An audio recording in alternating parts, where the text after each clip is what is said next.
bloque estamos analizando qué puede suceder en la jornada del lunes. Pareciera que no hay fecha más importante un día como hoy, después justamente de las elecciones del domingo.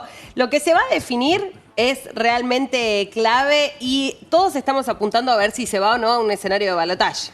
¿Y cómo va a ser ese escenario de balotaje? Es la gran intriga. Si va a haber mucha diferencia o si va a ser muy poca, porque de eso va a depender también cómo van a reaccionar los mercados el lunes. Una cosa es si hay 3 puntos de diferencia o menos y otra cosa totalmente distinta es si hay más de 7 puntos de diferencia. ¿Qué va a pasar no solo con el dólar oficial, sino también con los financieros, ¿no? Con los financieros, con el blue, con este blue mentiroso de 900 cuando en realidad está a 1050, ¿sí? El blue testimonial que pone el gobierno en los portales. Lo cierto es que el dólar empresas, el contado con liquidación CENEVI, 70 pesos subió ayer, cerró en 1050. De eso es lo que vamos a hablar ahora.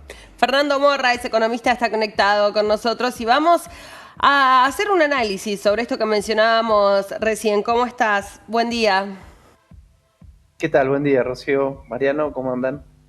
Bueno, ¿cómo ves para el lunes que puede llegar a pasar? ¿Qué puede llegar a pasar? Principalmente hoy la referencia es el contado con liquidación CENEVI, ¿no? El dólar que más usan las empresas. Ayer 70 pesos subió hasta 1050 pesos. ¿Cuánto más tiene para subir? Yo creo que lo primero que tenemos que mirar, digamos, es lo que pasó sobre todo en los mercados de futuro. Creo que ahí hubo un poquitito de calma y habría que explicarla. Creo que la noticia más relevante en esa dirección fue el swap de China, la ampliación, pero no porque esto vaya a resolver todos los problemas, digamos, que tiene el mercado de cambios, digamos, sino porque de alguna manera despejó una incógnita muy grande que era la posibilidad de que el gobierno haga el pago con el FMI que tiene ahora el 31 de octubre y el 1 de noviembre.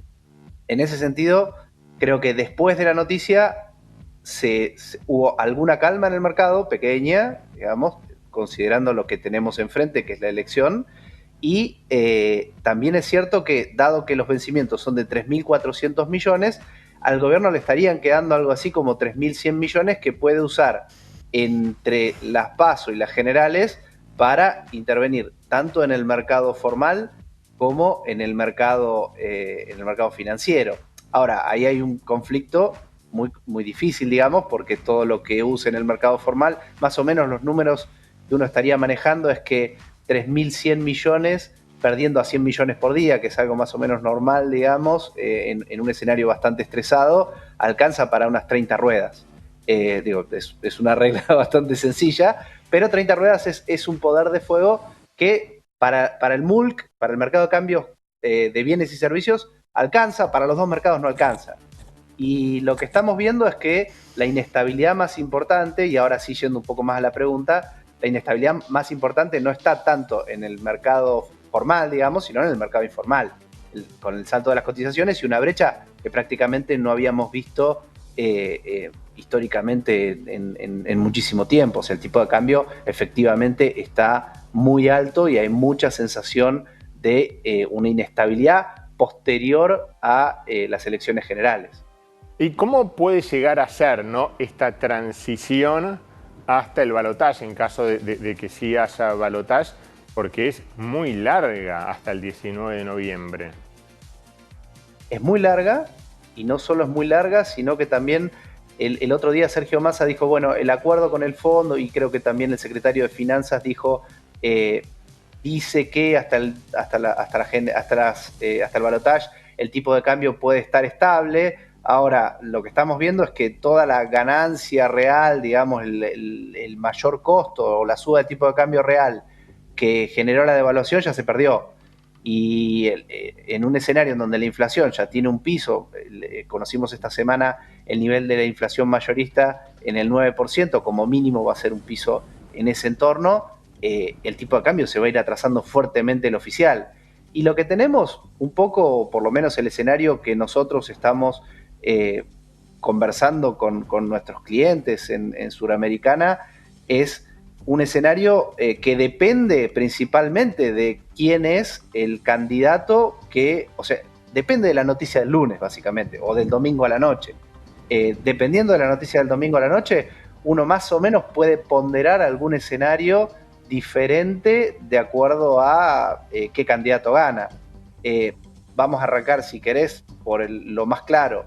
Tenemos un candidato, Javier Milei, que si fuera el más votado o si eventualmente ganara en primera vuelta, que en principio, digamos, no sabemos qué es lo que puede ocurrir, lo que está proponiendo ese candidato es una dolarización. El mercado ya sabe que los dólares necesarios para esa dolarización no están. Él no negó que iba a dejar el tipo de cambio fuera lo que tenía que ser para generar las condiciones necesarias para la dolarización, con lo cual hay un foco de inestabilidad muy importante en donde, en el caso de que haya chances muy claras. Y después uno podría ir decantando, digamos, dependiendo de las posibles combinaciones que vaya a observar en el resultado electoral. No son muchas, con lo cual, si uno está pensando en un escenario más cercano a Milei-Massa, el problema, digamos, de Massa es que va a quedar sujeto a la inestabilidad que le puede generar Milei en el contexto de una propuesta de dolarización, digamos. Totalmente. Y también, y vamos a ser claros, sí, la propia inestabilidad que generó, porque es de alguna manera dos trenes que se están encontrando. Uno es el tren de la dolarización, el segundo es el tren de la política fiscal muy expansiva y la expansión muy fuerte de pesos con la suba de tasa de interés que hizo Massa en los últimos meses. Entonces, en ese contexto va a ser muy difícil poder controlar el tipo de cambio hasta el balotaje, en ese escenario en particular. Bueno, ¿y qué va a pasar también con el partido? Si vamos a un balotaje, ¿no? Partiendo de esa premisa, ¿qué va a pasar con el partido que quede afuera? ¿A quién va a apoyar en ese eventual escenario? Porque la campaña, incluso lo dijeron desde los 3 espacios políticos preponderantes en estas elecciones, bueno, fue bien sucia, hubo muchos carpetazos, muchas denuncias, se utilizaron incluso para los propios cierres, entonces habrá que ver también qué pasa con ese, va a ser una buena parte del electorado, ¿no? También. Sí, creo que hay algunas alternativas o combinaciones, porque de nuevo, cuando uno mira las encuestas es muy difícil. Nos quedaron algunas combinaciones en el camino.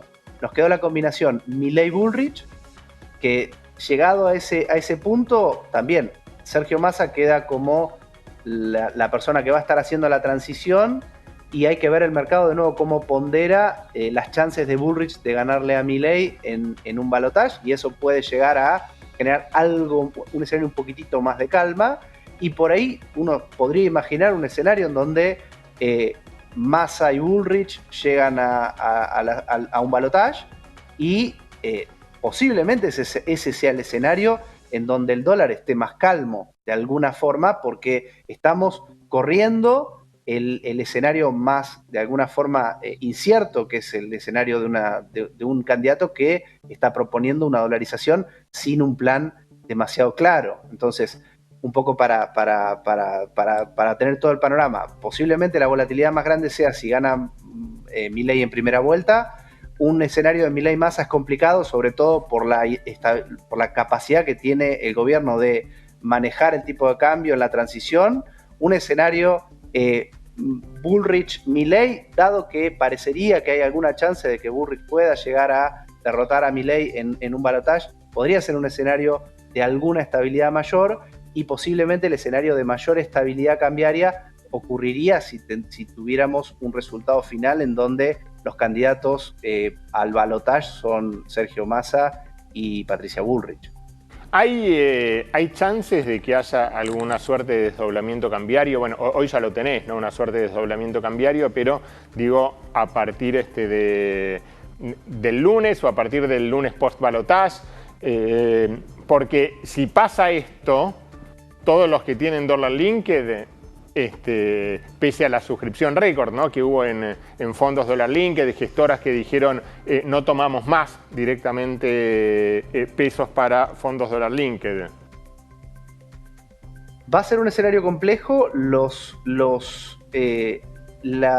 Cuando uno mira los prospectos, digamos, de alguna manera, sobre todo no tanto el dólar link, pero sí en el caso de los dólar hard, digamos, hubo emisiones de obligaciones negociables en dólares, y ya esas obligaciones negociables estaban hablando de dar un dólar equivalente de acuerdo al del tipo de dólar que apareciera en el mercado. Es decir, daban ciertas garantías, pero sí va a ser un escenario complejo. Ahora, lo que tiene que discutir, digamos, de cara, pensando, digamos, en el próximo, ya en un próximo gobierno, digamos, creo que la palabra desdoblamiento es una palabra un poco extraña. Lo que vamos a tener es una tendencia hacia una unificación, porque en realidad más tipos de cambios que los que tenemos ahora va a ser difícil que se pueda tener. Sí, digo, desdoblamiento ya más formal, directamente como el que plantea Carlos Melconian por parte de Patricia Bullrich, de tener un dólar comercial por un lado y otro financiero, ¿no? Sí, eso en algún momento, digamos, de la historia ocurrieron este tipo de discusiones. Por ejemplo, recuerdo los dólar futuro en el año 2015, 2016, cuando en la unificación cambiaria el mercado ROFEX termina cerrando y terminan acordando un tipo de cambio intermedio para poder pagar esas transacciones, con lo cual creo que, de nuevo, el principal desafío de cara a futuro de un desdoblamiento cambiario es, sin lugar a dudas, qué es lo que va a ocurrir con este tipo de contratos. Ahora, déjamelo poner de otra manera. También es cierto que en los últimos, prácticamente desde que se puso el cepo a fines del 2019 hasta el día de hoy, el Banco Central tuvo salidas de capitales para pago de deuda en moneda extranjera por más de 20.000 millones de dólares. Con lo cual, si hay un lugar de pago de intereses y de capital de deuda, ¿no? Ese es el lugar en donde hay que pensar cómo diseñar la estrategia cambiaria para que el Banco Central pueda tener dólares para acumular reservas y para poder estabilizar la economía. Sí, tal cual, es clave eso. Por otro lado, ¿qué les estás sugiriendo a tus clientes, a las empresas, de qué hacer ahora con los pesos cuando están tan limitados y tan a la expectativa, ¿no?, de lo que pueda llegar a pasar el lunes? No, es un momento muy complicado para dar en público. Digo, este es el típico momento en donde uno es dueño de sus silencios y esclavo de sus palabras. Creo que primero y principal queda muy poco tiempo, con lo cual no hay mucho para hacer. Digo, pensemos que cualquier alternativa de inversión, inclusive los que ya se estaban por dolarizar, ya se dolarizaron previamente, principalmente por el hecho de que tenés un parking. Con lo cual el parking ya te da la necesidad de que tengas algunos días para realizar la transacción. Y de nuevo, creo que en este caso hay muy poco para pensar. Creo que ya estamos en un momento en el cual todos están esperando qué es lo que va a ocurrir el lunes y no mucho más. Respetando la veda, Fernando, y antes de despedirte, la información que vos tenés respecto a que haya un posible balotaje, digo, es la misma que tenemos todos, ¿no? Lo que marcan las encuestadoras. Sí, por supuesto, y de hecho no estoy, simplemente lo que hice fue tratar de hacer todas las alternativas posibles, las más factibles cuando uno mira las encuestas, pero creo que, y esto creo que nos está pasando a todos, al mirar las encuestas lo que termina ocurriendo es que hay una especie de paridad entre los tres candidatos, un escenario de 3/3, como dijo Cristina hace mucho tiempo, que es bastante claro. Veremos el lunes o el domingo a la noche, porque en realidad parece muy, muy difícil, y aún para las encuestadoras creo que está resultando muy, muy difícil saber cuál va a ser el resultado final de cara al domingo. Y obviamente esto es lo que también, dada esta incertidumbre y dado que hay, como contábamos antes, muchos factores que tensionan el mercado de cambio, esa incertidumbre le pone más presión todavía al tipo de cambio. Si algo de esa incertidumbre se consiguiera despejar de cara al lunes, bueno, lo que podríamos ver es que por lo menos algo de las tensiones en los mercados de cambio podrían llegar a replegarse, pero no es para nada descartable que vaya a haber una profundización también de esas tensiones en el mercado de cambio. Sin duda. Te agradecemos mucho el contacto en jornadas importantes para escuchar análisis y distintas voces. Muchas gracias. No, gracias a ustedes. Que tengan un buen fin de semana. Era Fernando Morra quien había participado, ¿no?, una de las manos derechas de Martín Guzmán en el Ministerio de Economía, dándonos un panorama muy abierto. Está todo y ya estamos en la cuenta regresiva para las elecciones presidenciales de este domingo. Seguimos con más información.